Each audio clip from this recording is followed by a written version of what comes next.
on, guys? It's your boy Dom Kemp, and today, or should I say tonight, we're back here in our sports podcast. Those of you who listen to these at nighttime, like I'm talking about not 9 o'clock, 10 o'clock, I'm talking about like 11, 12 o'clock at night, you guys are the real MVPs because, guys, I definitely want this to be a thing, especially during the week. And then, of course, during the day on the weekends, guys, Saturdays and Sundays, when I will be commentating during the day. But, guys, we are back here with another sports podcast. And I told you guys last night, those of you who listened to that podcast, much appreciated.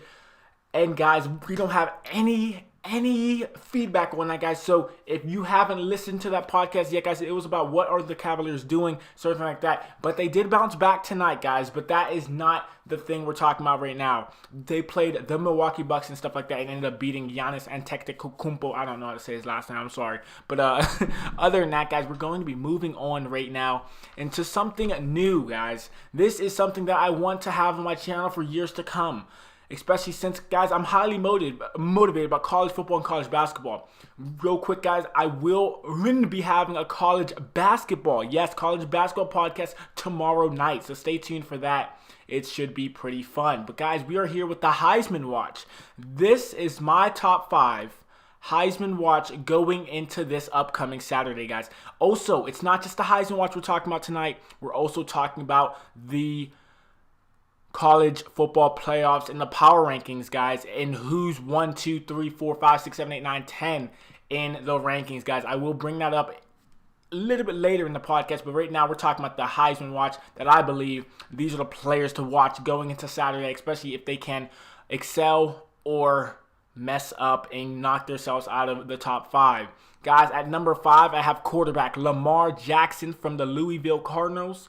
Their record is 5-4.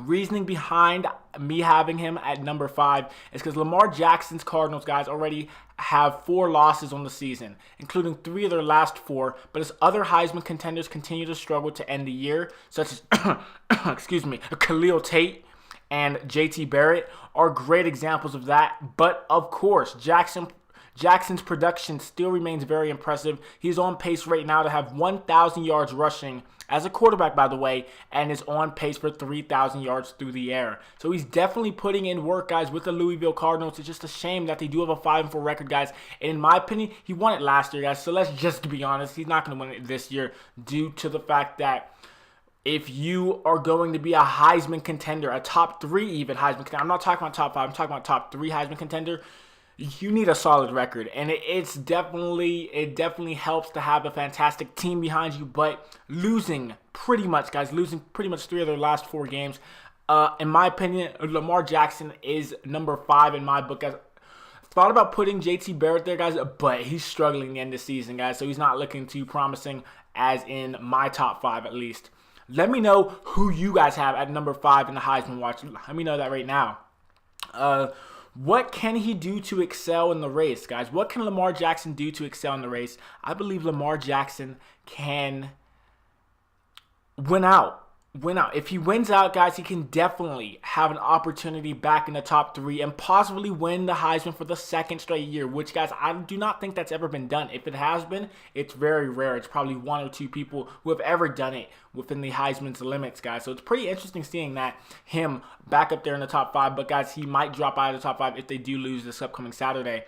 Louisville has a great opportunity to win out with games remaining against Virginia, Syracuse, and Kentucky. If Jackson can win out, something that isn't guaranteed, and continues his record-breaking college career, he might be some dark horse consideration. That's if Mayfield loses and Saquon Barkley, continues to overwhelm, guys. So it's pretty interesting looking at Lamar Jackson. His stats from the season, he's doing fantastically well. 3,000 passing yards through the air, 1,000 rushing yards almost on the ground. He's putting in work, guys, and I have to give him credit. He's definitely trying to put the team on his back. But, guys, if you don't have a solid team around you, let's just be honest.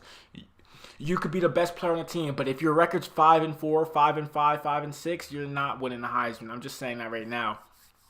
Next up, guys, is a running back, guys, that I have in my top 5. Number 4, Bryce Love from Stanford. Stanford has a 6-3 overall record this season, guys, and the reasoning behind him being top 5 is Love was on a record-breaking pace through his first 7 games, but the injury that kept him out against Oregon State handed him a 69-yard effort against Washington State on Saturday. Last Saturday, of course, not this Saturday. But, guys, he didn't really show up, guys. He didn't really show up in this past game against Washington State on Saturday, guys. 69 yards on the ground, that's not good. That's not good at all, especially if you want to stay in the Heisman consideration. The only reason I have Bryce Love over Lamar Jackson is because of the record, guys. It all counts on the record. Many people might say, no, it's the individual performance. Yes, it's that, but it's also your team's record. And you got to understand that many players like Lamar Jackson, like Bryce Love, they're playing on teams that, in my opinion, are subpar, guys, of course.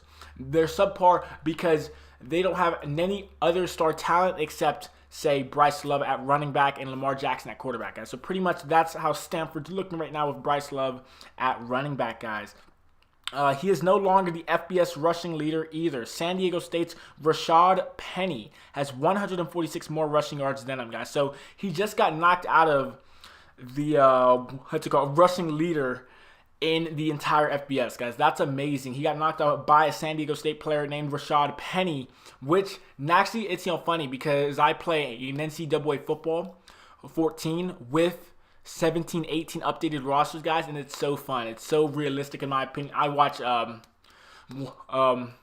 the main man, K-Spade, the prospect, guys, and he does UNLV one, stuff like that. To really enjoy his channel. He's a great YouTuber in my opinion, and he's real about stuff, guys. He's really real about stuff, and I like that about him. But other than that, guys, not going off on something else. We're going off on the Heisman watch, guys, and that's why I have Bryce Love at number 4. But what can he do to elevate 3 spots and get into that number 1 position? Well, guys, I'll tell you right now, Bryce Love still has an outside shot. What the heck? Wait a sec. I think I mixed up my. Also, wait a second. Outside shot. No, never mind. I wrote that right. Love still has an outside shot to earn real consideration from voters. There we go. I didn't read the full. I'm like, outside shot. Now I'm not talking about basketball until tomorrow. What the heck am I doing right now? A win over Washington this week prevents the Cardinals from having 4 losses, which is practically a death sentence for Heisman Trophy contenders. If Love can play well in an upset of Washington, by the way, I will tell you what they're ranked and what the college football, the committee talked about, guys, and how Washington's ranked. They're ranked up there pretty high in the top 10, so that's pretty interesting right there. If they can beat Washington State, then with a big game from Bryce Love, he can definitely take over and take control of his own destiny, guys. He can get into that 3rd, maybe even 2nd spot in the Heisman race, guys. So he has to try. He has to try his best. But again, guys, it's a team game, and it's not all on one player. Same with basketball. It's a team game. You could be the best player in the world, like LeBron James, and still have a crappy team around you, which they'll probably go, 40 and 42, I don't know. But I'm just saying in general. But other than that, guys, we're going to keep on moving on. If Love can play well in an upset of Washington, he can look ahead to a Heisman contender battle between him and Josh Adams of Notre Dame, the quarterback Josh Adams for Notre Dame. He's a fantastic player in general. The winner has a real opportunity to make or break their campaign in that game. So, guys, the site had Saquon Barkley at number 1. I put him at number 3 now, guys, due to the fact that the past 2 weeks he's been struggling to run against teams. Yes, he had a breakout first play run back, yes, against Ohio State, but that's pretty much all we've been talking about the past 2 weeks with Penn State's Saquon Barkley. Guys, struggled against Ohio State, struggled against Michigan State. So, guys, he's my 3rd Heisman contender running back. Penn State record right now is 7-2, guys, and why he's top 5. Barkley now has 3 games without cracking 100 yards from scrimmage in his last 4 games. That has begun to weaken his claim as the top candidate from the Heisman Trophy. That's why I have him at number 3. He's still 2nd in the country in all-purpose yards, only behind Rashad Penny, the running back from San Diego State, but needs his offensive line to help out in the last few games, guys. So he definitely needs help from the offensive line. It can't all be on the running back. Same with, Barry Sanders. Barry Sanders was a great running back, guys, but he didn't have an offensive line, and that's why he never really went and has far as he could have in the playoffs and in the Super Bowls and stuff like that, guys, because his offensive line was terrible and he had to make plays up on the fly. He had to break tackles on the fly, and that's tough to do as a running back, especially nowadays when everybody's fast. Everybody's very fast, and everybody's running 4.5 seconds. Linebackers run the 40-yard dash at 4.6. It doesn't matter. It's still just fast players all over the field, guys, and it's tough to break tackles, and it's tough to get away from the pursuing defensive tackles nowadays. Definitely, it's much, much different than back in the day, of course. So pretty interesting, guys. That's why I have him at number 5. But guys, I want to say, what does Saquon Barkley have to show, in my opinion, to get up in the rankings, guys? To get up in the Heisman contention once more. He's number 3. He's not that far out, but guys, they're my number 1 and 2, guys. They're up there, and they're definitely going to be hard to beat. Trust me when I say that. What he has to show.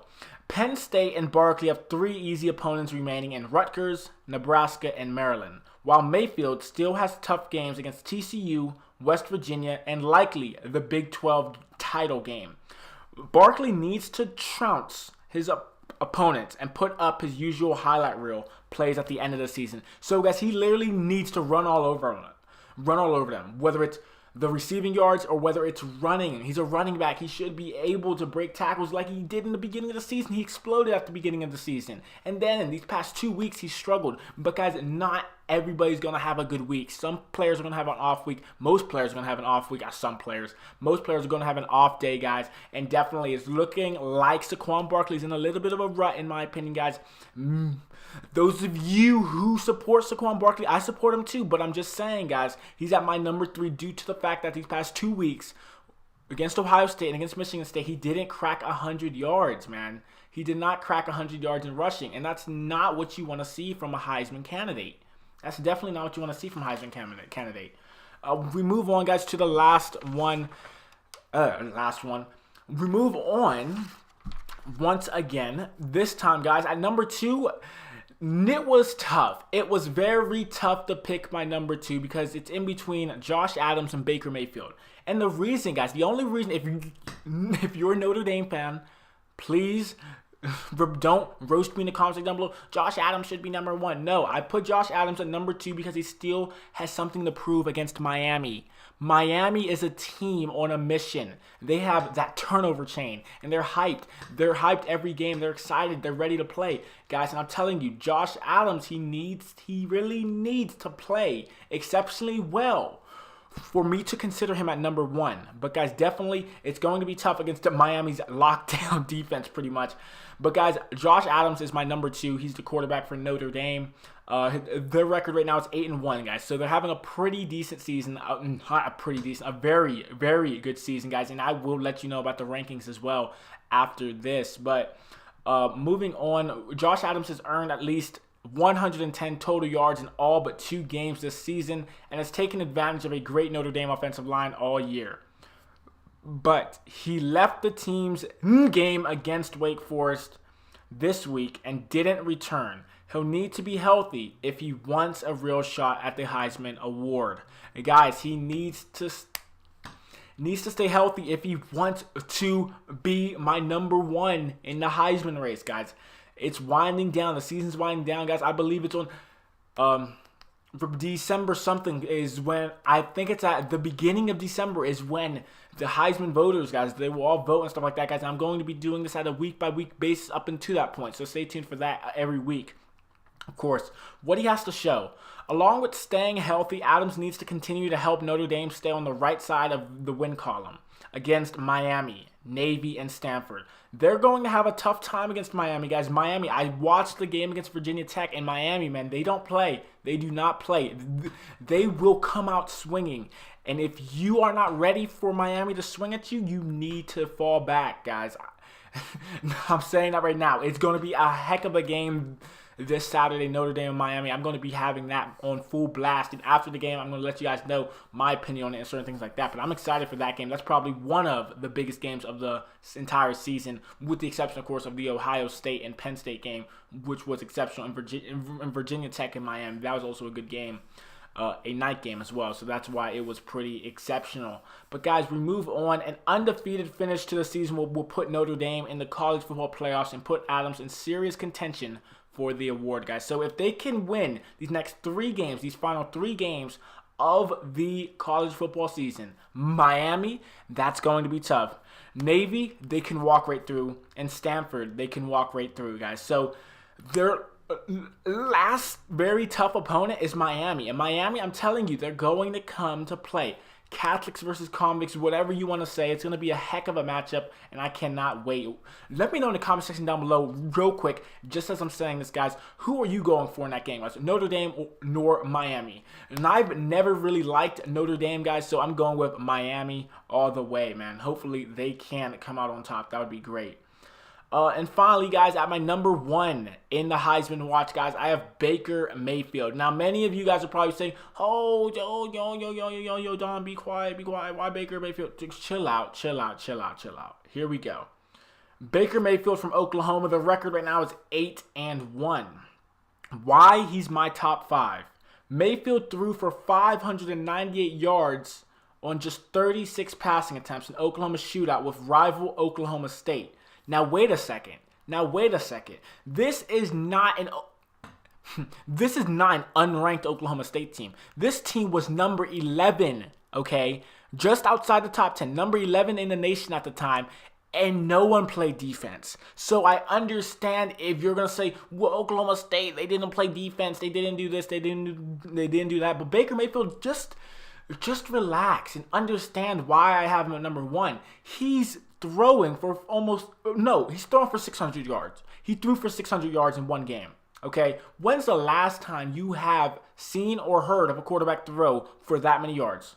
Now I'm waiting. Okay, and it's crazy to think about on only 36 pass attempts. So not like 40 or 50 passing attempts in the game. No, he only threw for 36 passing attempts, 600 yards.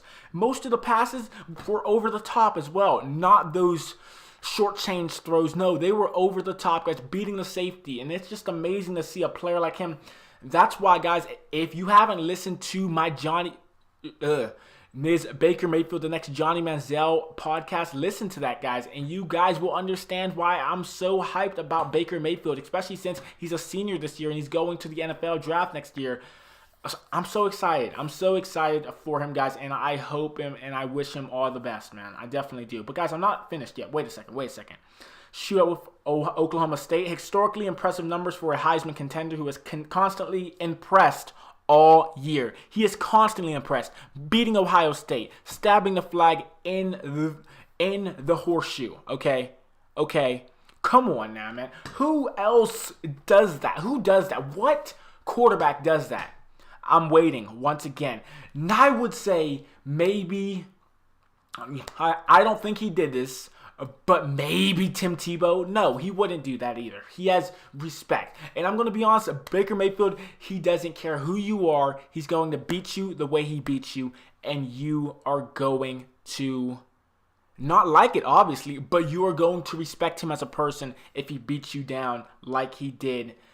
I didn't say, beat down Oklahoma State, but threw for 600 yards on Oklahoma State, okay? He is definitely my number 1 Heisman contender. He's my number 1 Heisman player right now, guys. And if he wins the Heisman, this channel is going to be about Baker Mayfield for the next week if he wins the Heisman. I'm joking. But other than that, we're moving on, guys. Impressive all year. His production and performance in that game reminds people of the New Orleans Saints quarterback Drew Brees, and the Sooners now seem in better control of their own destiny to reach the college football playoffs. What he has to show. What does Baker Mayfield have to show us, guys, to be the Heisman winner? Mayfield is arguably the favorite for the Heisman Trophy, but he needs to keep winning. Oklahoma's game against TCU should be a shootout, but one the Sooners should win if they can produce the way they have in recent games. Plus, they may have to face TCU again a few weeks later in the Big 12 title game. So I'm saying this right now, guys. If Baker Mayfield goes out there on the field this Saturday and beats TCU. There's so many big games every week, and that's what I love about college football, and that's what I don't really like about the pros. There's big games in college football every week, man. TCU, Oklahoma. Last week, Oklahoma State and Oklahoma. Last week, Michigan State and Penn State. Like, come on, man. There's so many huge games, and I love it so much, guys. But I'm telling you this right now. If he beats TCU... Now, I'm not saying beat them by a little margin. I'm talking about if he blows the water out of TCU, which I highly doubt that's going to happen, but he can definitely do it. His talent, it can definitely do it, guys. But if he does that, he will solidify himself as the Heisman. I'm telling you that right now. As well as, of course, in the Big 12 title game. If he beats TCU now and then beats them in the Big 12 title game, guys, who else is the Heisman? Baker Mayfield already beat Ohio State. Penn State lost to Ohio State. So if you guys want to make that argument about Saquon Barkley, no. Saquon Barkley is a running back. And I understand, yes, running back, quarterback, they're different positions, stuff like that. I understand that. But still, he's a running back who in the past 3 games, hasn't rushed for over 100 yards. So I don't want to hear... Bro, Saquon Barkley should be number 1. Because all I hear from that is you just saying... So the rest of the guys, they don't have a chance. And I'm telling you, if Baker Mayfield wins this weekend, he will solidify himself as the Heisman. But I'm telling you, he needs to put up big numbers. Just like all these other guys on the list. Lamar Jackson, Bryce Love, Josh Adams, Saquon Barkley, and Baker Mayfield. They all need to put up big numbers if they want to be in my next week's Heisman watch. If they want to be number 1, number 2, number 3, number 4, number 5. Because, guys, if Saquon Barkley doesn't put up 100 yards in this next game, guys, he's out of it. He's out of it because there's only 3 games left in the regular season, and he's just flattened out at the end, guys. He showed everybody and surprised everybody, oh, the best running back in college football, yada, yada, yada. But, guys, he just fell off the tracks. He fell off the tracks right now, guys. But other than that, those are my top 5 Heisman players to watch for the Heisman, guys. Those are my top 5. Let me know where you would order people. And if you have somebody who deserves to be in the top 5, let me know that as well in the comment section down below. But, guys, last but not least, we're going to be doing the college football power rankings, guys. Week 11. Not just the power rankings, but the playoff rankings right now, guys. This is what it's looking like, and it's looking pretty juicy. Guys, here we go. Number 1, Georgia. Number 2, Alabama. Number 3, Notre Dame. Number 4, Clemson. Number 5, Oklahoma. Number 6, TCU. Number 7, Miami. Number 8, Wisconsin. Number 9, Washington. And number 10, Auburn. That's the top 10, guys. And that's not my top 10. That's the college football committee. Them putting this top 10 together this week, guys. This Tuesday, they put it together. And I'm just reading off what they put. Now, guys, here's what I'll say. About this, guys. If I were to rearrange a couple teams around, guys, I would put Clemson at number 6. Then I would put Oklahoma at number 5. Then TCU.